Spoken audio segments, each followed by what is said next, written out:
Hello friends, welcome back to PT career.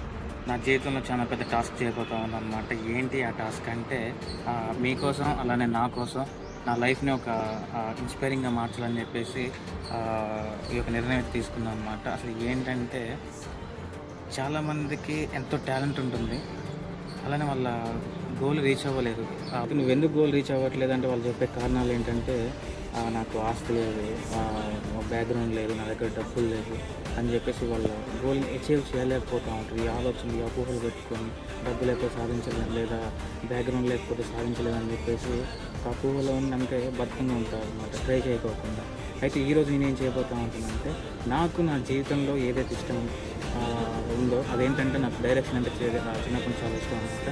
నేను నా goal reach అవ్వడానికి ట్రై చేస్తాను. అది కూడా ఎటువంటి ఆస్తి లేదు, ఎటువంటి బ్యాక్గ్రౌండ్ లేదు, ఈరోజు పని చేస్తేనే నాకు రావాలన్నమాట. సో దానికోసం ఈరోజు నా ఉద్యోగానికి రిజైన్ చేస్తున్నా. ఉద్యోగం అంటే ఒక పెద్ద ఉద్యోగం ఏం కాదు, ఒక చిన్న దాంట్లో ఒక 20,000 వచ్చే దాంట్లో వర్క్ చేస్తున్నాను అనమాట. అది ఈ రోజుతో బంద్ చేసి నేను ఒక ఆటో తీసుకోబోతా ఉన్నాను అనమాట. ఆటో తీసేసుకొని ఆటో తోలుకుంటూ నేను ఒక షార్ట్ ఫిల్మ్ తీయగలను, నా గోల్ రీచ్ అవ్వగలను. ఒక షార్ట్ ఫిల్మ్ తీసుకుని ఒక స్టెప్ అడిగేసినట్లు అనమాట.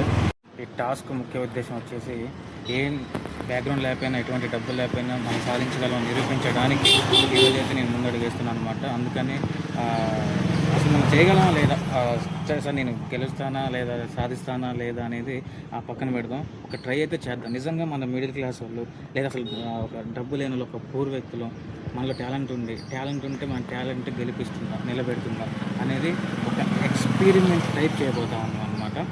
సో చూద్దాం, రేపు నుంచి అయితే వీడియో చేయండి. ఒక ఆటో అయితే తీసుకోమని చెప్పాను ఆటో మాకు తెలిసిన వాళ్ళకి. ఆటో ఉద్యోగం అయితే ఇప్పుడే బంద్ చేశాను అనమాట. ఒక ఆటో అయితే తీసుకున్నాను, ఒక ఫైనాన్స్లో ఒక ఆటో తీసేసుకొని ఆటో తోలుకుంటూ ఆ షార్ట్ ఫిల్మ్ అయితే తీద్దామని అనుకుంటున్నాను. మీరందరికీ సపోర్ట్ ఉండండి, అలానే చూస్తూ ఉండండి. నిజంగా మనం చేయగలమా లేదా అనేది తెలుసుకుందాం, చూద్దాం. Thank you for watching.